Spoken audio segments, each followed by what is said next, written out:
Esargite gooftaa anaanii seenaa koo kana kan hundurisee afaan qabatee sanatu ana. Esargite gooftaa anaanii seenaa koo kana kan hundugatee funyaan qabatee sanatu ana.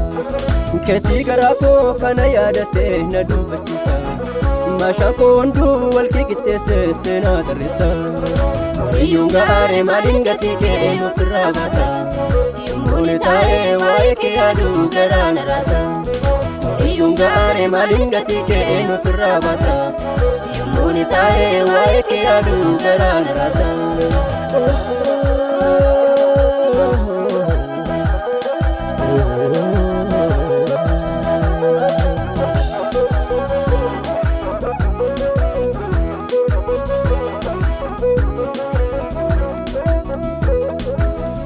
Aduu koodiyee qattisaa dhuftee lafa galgala waa'ee kee qindeessee himuun maaliif dalganaatti gala.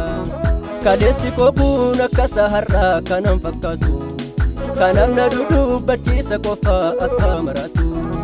Kanaafuu dhokseen darba yoon jedhee obsanaan laatu yaadannoo qabbaa miira koo keessaa lafee kan nyaatu. Kanaafuu dhokseen darba yoon jedhee obsanaan laatu yaadannoo qabbaa miira koo keessaa lafee kan nyaatu. Esargite gooftaa anaanii seenaa koo kana kan hundurisee afaan qabatee sanatu ana. Esargite gooftaa anaanii seenaa koo kana kan hundugatee funyaan qabatee sanatu ana. Keessi garaa koo kana yaadatee na dubbachisa maashaa koo hunduu wal qixxeessee seenaa tarreessa. Iyyuun gaaree maaliin gatii kee ofirraa baasa yommuun taa'ee waa'ee kee yaaduu garaa na raasa. Iyyuun gaaree maaliin gatii kee ofirraa baasa yommuun taa'ee waa'ee kee yaaduu garaa na raasa.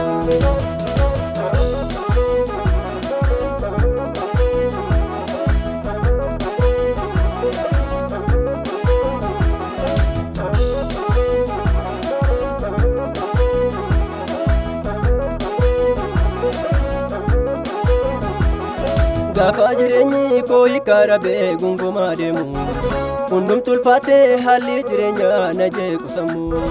Maaliif annoksaa waan ati hojjettee hundumaan hima mata yaadda'aan barbaachisaa koofsitu naa dhimma. Gaafa jireenyi koo hiikarabee gungumaa deemu hundumtu ulfaatee haalli jireenyaa na jeequsamu. Maaliif annoksaa waan ati hojjettee hundumaan hima mata yaadda'aan barbaachisaa koofsitu naa dhimma. Esargite gooftaa anaanii seenaa koo kana kan hundurisee afaan qabatee sanatu ana.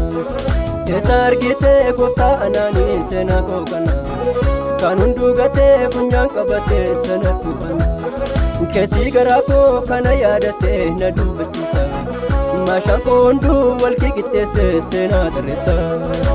Iyyuun gaaree maaliin gatii kee ofirraa baasa yommuun taa'ee waa'ee kee yaaduu garaa na raasa. Iyyuun gaaree maaliin gatii kee ofirraa baasa yommuun taa'ee waa'ee kee yaaduu garaa na raasa.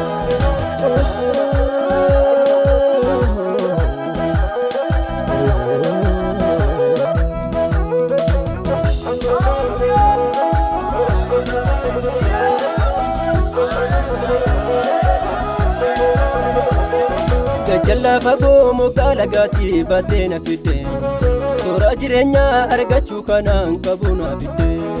Ansiinan argee dubbiin kee gooftaa gaarummaa oomisha dhiiran darbamuu waan ati hojjettee hundumtu oomisha.